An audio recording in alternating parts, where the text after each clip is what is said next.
Ilang bahay at kubo sa coastal areas ng La Union ang nasira dahil sa malakas na alon.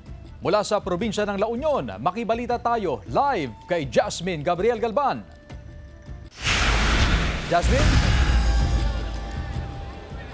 Chris, sa mga oras na ito ay nasa evacuation center pa rin ang karamihan sa mga residente na apektuhan ng bagyong Uwan.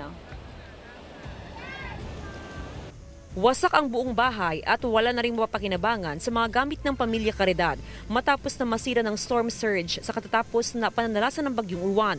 Halos 2 dekada na nakatira sa Sitio Tawi-Tawi sa Barangay Poro, San Fernando City sa probinsya ng La Union na mag-anak. Oo, kasi biglang lumaki lang yung tubig eh. Hindi namin inaasahan kasi sanay naman na kami rito sa tinagal-tagal namin dito. Ngayon lang nangyari to. Nasira rin ang magkakatabing bahay sa coastal area na karamihan ay totally damaged. Devastated kami kasi nga dito sa coastal area talagang grabe yung damage niya. Maraming bahay ang nasira talaga.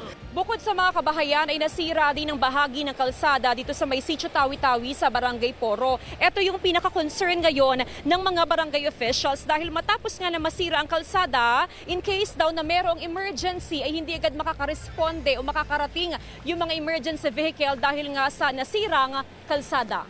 Isang tugboat naman ang sumampa sa kalsadang malapit sa baybayin dahil sa storm surge. Bukod sa coastal barangay ng San Fernando City, naapektuhan din ang mga coastal barangay ng mga bayan ng Santo Tomas at Agoo sa La Union. Sinira ng malalakas na alon ng bangka ng ilang mangingisda.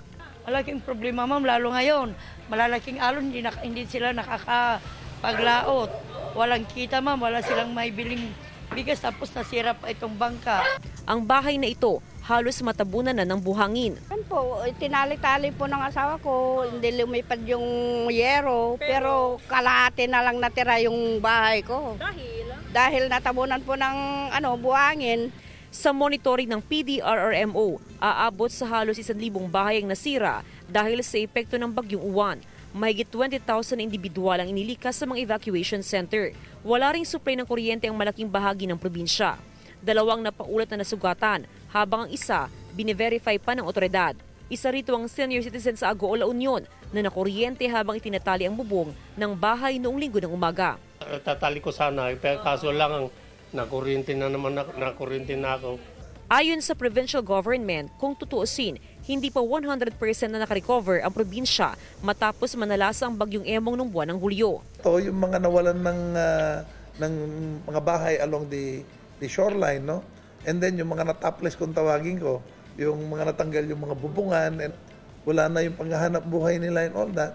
So, wala pa yung bahay nila. So, we have to sustain them also. We have to help them get back to their feet.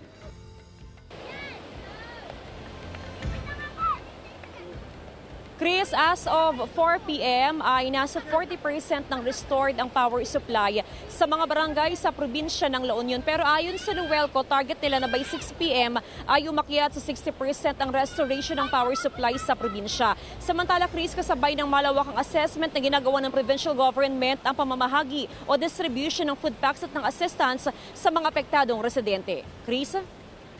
Maraming salamat, Jasmine Gabriel Galban.